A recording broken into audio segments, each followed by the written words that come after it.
خطبہ نمبر 220 آپ علیہ السلام کا ارشاد کرامی خدا کی راہ میں چلنے والے انسانوں کے بارے میں۔ بسم اللہ الرحمن الرحیم۔ قد أحيا عقله وأمات نفسه حتى دق جليله ولطف غليظه وبرق له لامع كثير البرق فأبان له الطريق وسلك به السبيل۔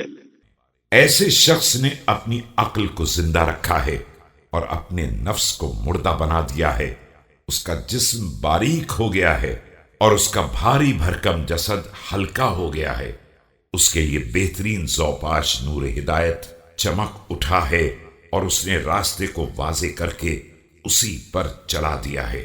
وتدافعته الأبواب إلى باب السلامة ودار الإقامة وثبتت رجلاه بطمأنينة بدنه في قرار الأمن والراحة بما استعمل قلبه وأرضى ربه۔